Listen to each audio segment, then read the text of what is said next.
Welcome to Sacred Magic. Violet is on a quest to bring sacredness back into our everyday experiences. Anyone can have an extraordinary life when they are able to tap into their sacred magic within. Violet and her guests will be sharing their divine passions, inspirations, and stories of connecting with their sacred magic. We are so happy you have joined us today.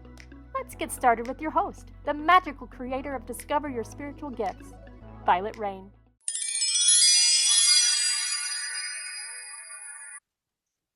Hi, everyone. Welcome to Sacred Magic Podcast. I'm your host, Vialet Rayne. My guest today is April Goff Brown. Hopefully I pronounced that correctly.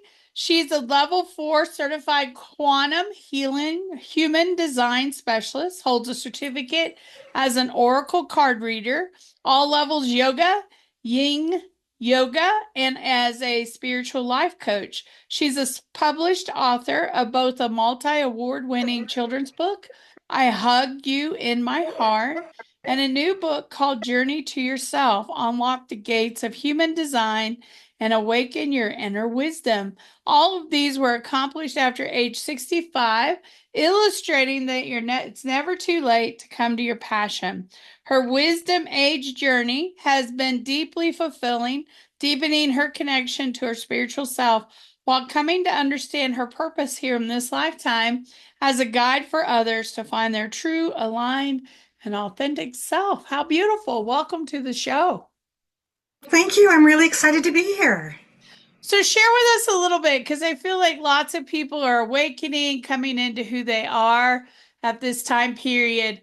What was your journey previously, and what guided you to do some of this work? Because for some of us, we didn't start this way, but this is where we were guided to. So share a little bit of your story with us. Sure, I'd be glad to. I'd always worked in a human service type field. I spent most of my career working with youth and youth programming and managing youth programming. I've always had that drive, that internal drive, that I wanted things to be better than what they were, and to help young people in particular for such a long time to develop the skills and so on that they could, to be the best that they could be. And in 2017, things were changing.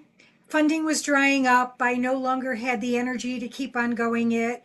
I had hit a nice age of 65 and said, okay, it's time. I'm going to stop, do something else. I have a whole more new life ahead of me. And so what do I want to do with it now? And I knew that the one thing for sure is that I was never working a full-time job again. It was done. And over the course of that, I had done entrepreneurial work before and had made jewelry. And so I started doing jewelry again, but this time was using natural crystals. And so I began to learn about some of the properties of those and was very, very intrigued that this is a whole new field. About the same time, I learned about oracle cards, and I went to some training and was even more intrigued because it fascinated me that every time I read a card, how on point it was. Whether I do it for myself or somebody else, it's amazing to me that this happens. And I learned more about essential oils. I'd always liked oils and so on. So it just was this evolution of, oh, I can do this. Oh, I can do this. And then when COVID hit, wasn't able to go out to do yoga any longer. So I found that there was online training now. So I said, okay, I'm going to become certified. So at least I know what I'm doing for myself. Mm-hmm. Even if I never taught, at least I could do yoga in a good way. And then the yin yoga is really it's more meditative and getting deep into something. And that appealed to me.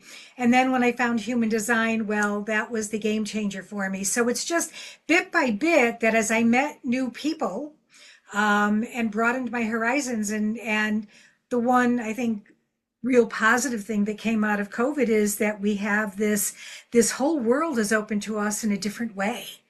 And it's marvelous, I mean, otherwise, how would we have met? right? That's true. So it's just really marvelous that way. So that's been the journey, and where I grew up in a very organized religion.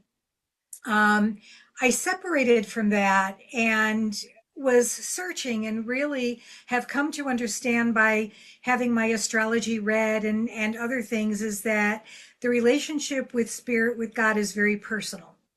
And so, and I really love that idea. And it is a personal relationship. And what works for me is great.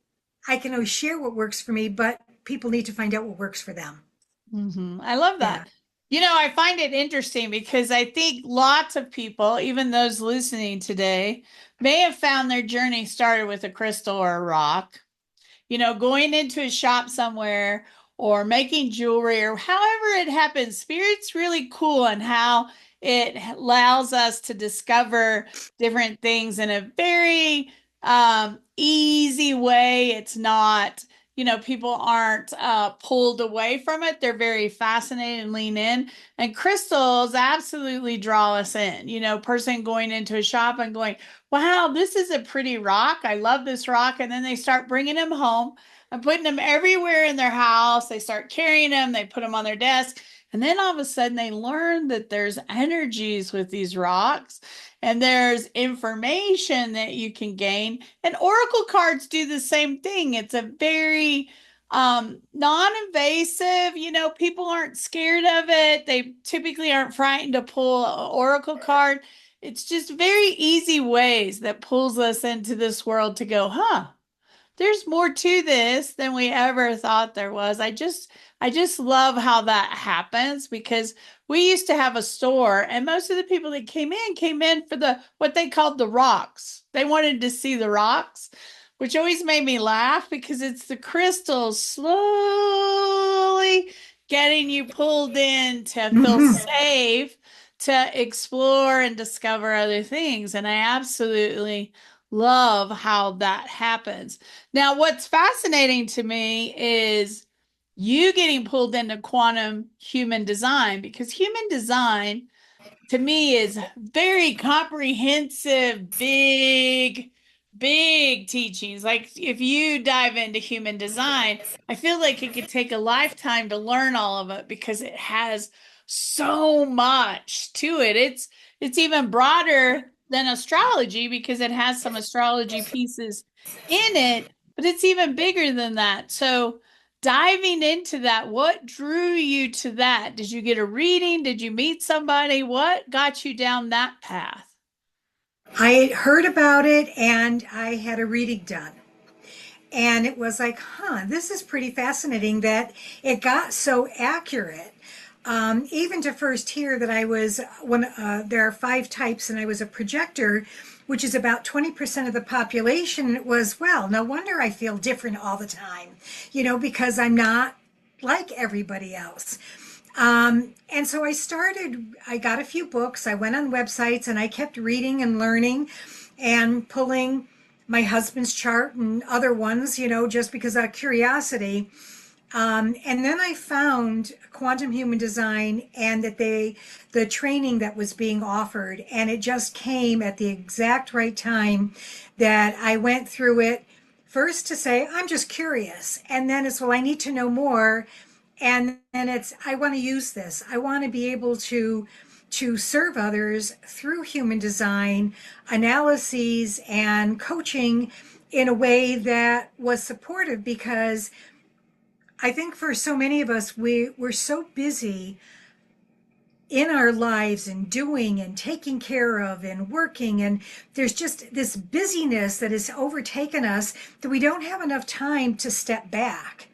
And when you can hear that, I call it the in spite of and despite parts of you that we think are our flaws, are really what's supposed to be part of us and why they're there, becomes reassuring. That, when I thought of myself as being very selfish or self-centered, when I learned more about my design, it was that part of what I'm here to help people understand is you need to have boundaries. Boundaries are good for you. And if you don't take care of yourself, you can't take care of anybody else. And there's a lot of people, especially women, who need to hear that because Mhm. we're taught the complete opposite. We're taught that we have to take care of everybody and anybody. We come last. It's family, it's work, it's the house, and all of the pressures that were traditionally on women still are there, along with the other things that we've taken on. But it's okay to know that you can stop, you can have a boundary, you can say no. You don't have to fill every obligation that is out there, and it's okay. And that was to hear that that was part of who I am, was took a load off, just took a load off, and said, okay, now I can go learn about the rest of me. And find that I talk about that a lot with people, is that it's okay to have a boundary. You don't have to be married and be together 24/7. You know, you can be in a whole other room for a whole day if you want to, and it's okay. It's things like that. So, yeah, it just was a fascinating, and the more that I learn, and I'm still doing some learning and delving more into the astrology aspects to understand that better. It's just it's amazing. It's amazing how right on target it is every single time. Well, I have a friend of mine that says no is a complete sentence. And think about that. Absolutely. No is a complete sentence. When you think about that, it takes a little bit of adjustment because we're all so used to, well, no, because blah, blah, blah, blah, blah, blah. No, because blah, blah, blah. She's like, no, no is a complete sentence. You don't have to explain why. You don't have to give a reason why you don't want to do that. Healthy boundaries are healthy in it, and you have to learn to say no. Right. No, And it's a not good message for us to teach kids. Mm-hmm. No is a complete sentence. It doesn't require an explanation. You don't have to explain. And I love that you talk about that we don't have to be together all the time as partners. Because when I got married 10 years ago, my husband had been with someone for 30 something years until she passed. And they did everything together. And there's nothing wrong with doing everything together. But I'm of this belief that we have different hobbies or passions or interests, and that's okay. And it's really healthy to have your own stuff as well as your stuff together, because it gives us that time to spend time with other people, which is really healthy for all of us to have that balance. Again, it's about balance. And it took me about 8 years of reprogramming to get him to be comfortable enough to go do stuff on his own, to spend time at home listening to his favorite music, which is not my cup of tea, and being able to have that time to do that or watch the shows that he likes to watch that I may not be into. And then we have the shows that we like to watch together. It's just really kind of healthy. And when he's gone, I put on my shows that he doesn't, all of that is, I think, healthy balance, right? And so we forget that we're able to do that and, just guide each other so we can have that. So my big question is, what is the difference between quantum human design and human design? Is there a difference? There is. Quantum human design builds on the traditional. The woman Karen Curry Parker, who created the quantum, worked with the human design founder for 8 years. So she was trained by him, worked side by side with him. Um, the in traditional human design, sometimes for me, and I can just go by for me, it feels heavy. It talks a lot about the shadow side and the downside and the heaviness. And I tend to be generally an optimistic, upbeat, person. And so what Karen did with quantum is it brought in a little bit more of the quantum energy and a lot more spirit. So in what we see is that there's a lot of spiritual guidance, belief in that right timing, divine timing, that permeates quantum human design much more than I think it does traditional human Mhm. design. And that's why I gravitated towards it. When I do readings, I use information from both. So it's not like I only that, and I think we look at quantum as an evolution of the traditional human design that she believes would have happened had Ra continued to live. Mm-hmm. Because it was, I mean, it was a lot to create and that got downloaded to him and to evolve over time. And his time doing it relatively was short. Mm-hmm. So that I think is the big difference. And so I appreciate and being as spiritual as I am and wanting spirit in my life, I appreciated the level of it in this modality of it. And in human design, there are several schools now. There's the real traditional, there's other schools because it's evolved. It's evolved just like anything else does, which is wonderful to see. Mm-hmm. I love that. I love that. I love that it evolves. And those that are listening that have never had a human design reading or a quantum human design reading, it is very beneficial because it gives us lots of insights to our natural gifts, our natural challenges that we might have in this lifetime. It really shares some insight of where you might feel stuck a lot of times and where you have this freedom to create because all of us are different, and it's taking lots of aspect and consolidating that into a system that really aligns with who we are and what's happening here. So, it's one of those things that you don't just get a one-time reading. You can get readings quite often and still learn more about yourself. You can still come in, and I've had a few of those, so that I'm speaking from my personal experience.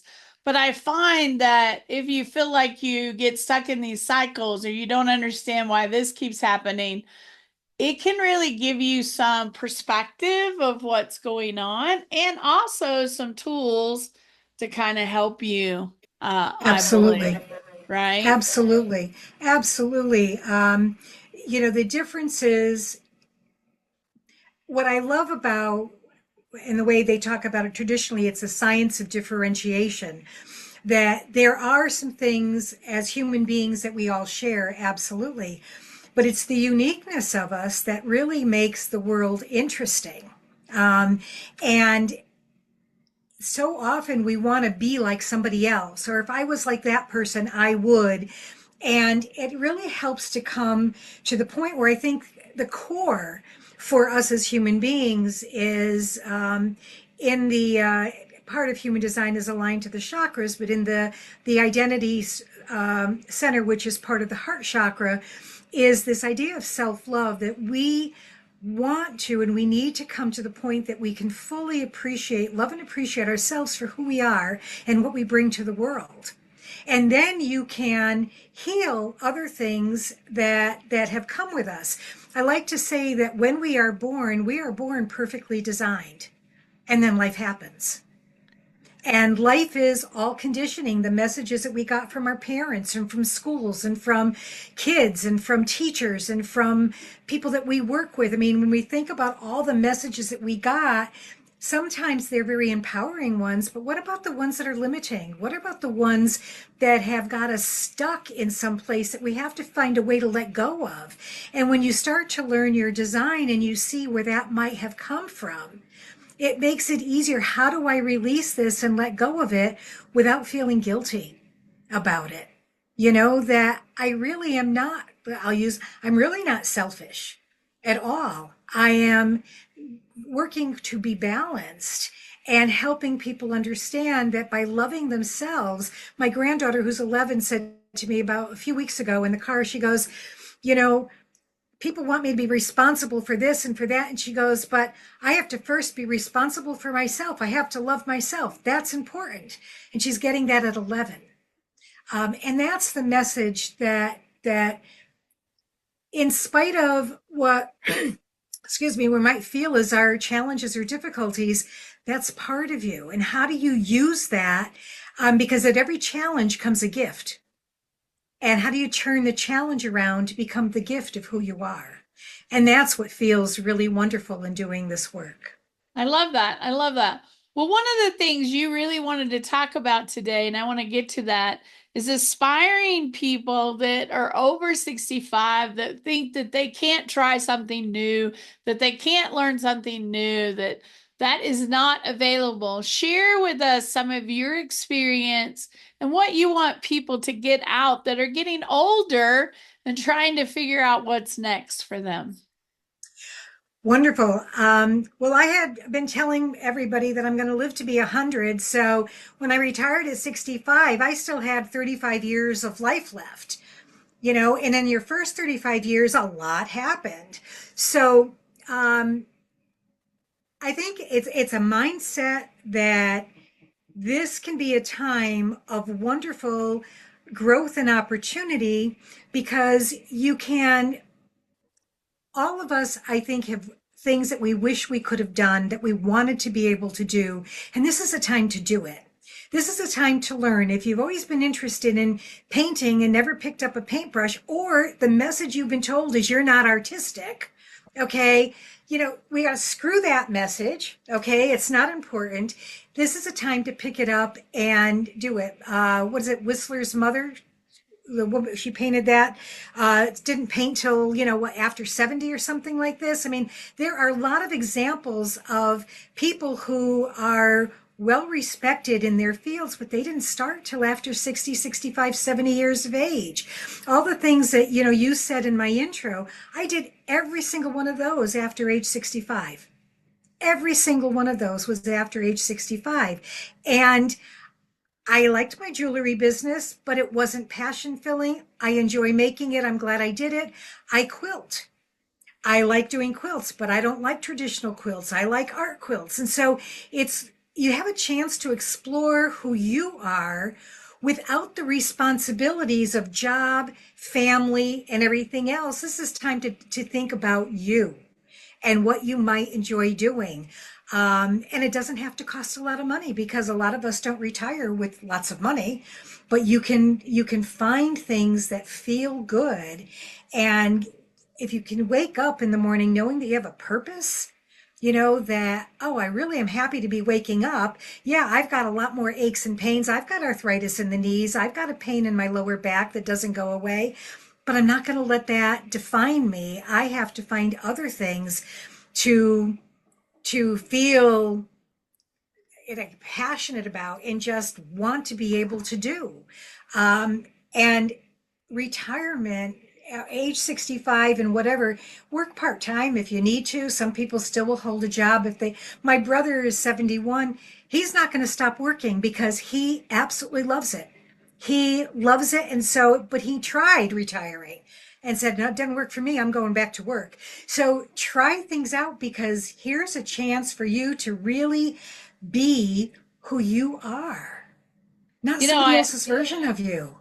I love that. I love that aspect because I'm 63. And so understanding, yes, I have aches and pains, and yes, my body hurts in different ways. As we get older, it's harder. But if I didn't have something that I was responsible or accountable for that I was passionate about, I might not get up as often as I do, and I might not move around as often. And I think that's so important the older we get, that we keep going, that we keep having those passions, that we keep searching for those things that we love.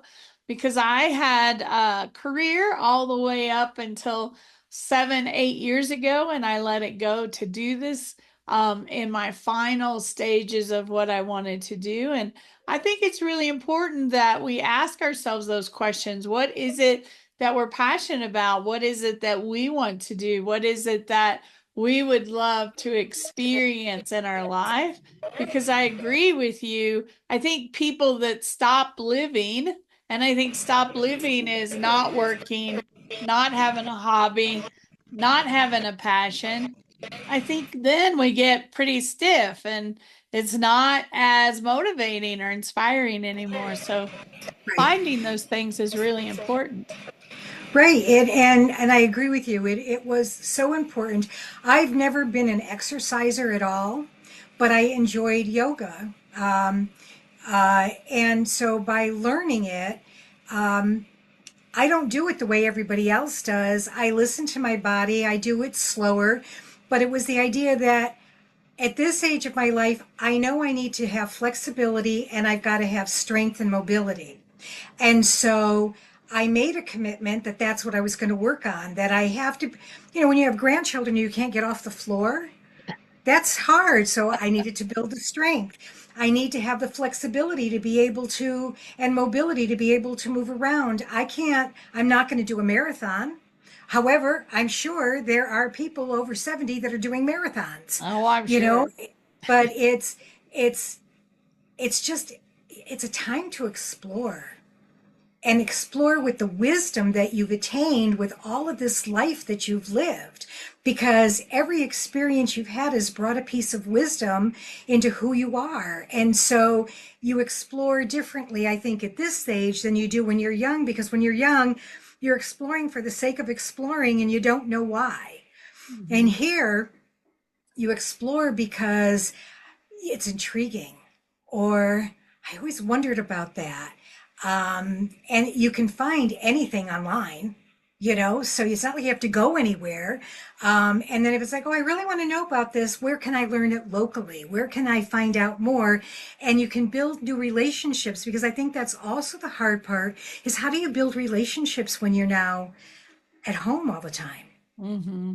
You know? Especially And since so, COVID, right? We've yeah, all become where more of us are working from home or we're doing our businesses from home and we're losing that socialization aspect. And I always love to tell people in my center, community is so important. To be able to find community and connections and something that you're passionate about, that you can talk about, that you can share together is really important. So getting out there and finding that and being able to do that is critical for all of us. So, even in the classes I teach in person, we always take time to connect. So, having everybody introduce themselves and talk a little bit about what they've done or what they do so that people can go, oh, I'm interested in knowing more about that. I'm interested in knowing more about that. I think connection is so important. right. April, share with us. We'll have your website throughout the video, but what are some of the things that we would find that you offer on your website?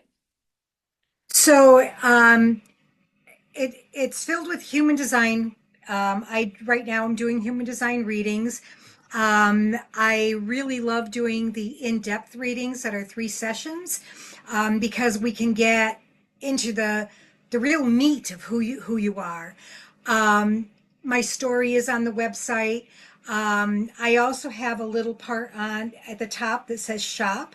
And so my books are there, my children's book, as well as the book I wrote this past spring. And I also designed some inspiration wear, again, a lot of it with the message like I am perfectly designed. So there's the t-shirt with that and the cap and everything else, just to remind yourself that you are absolutely perfect the way you are.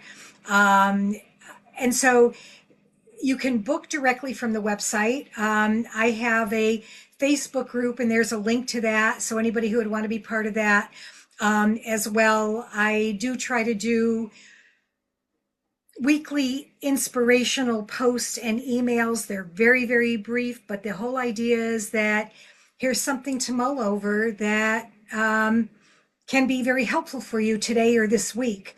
And so I really want to be able to provide some inspiration, that optimism, that feel good, that, yeah, that's right.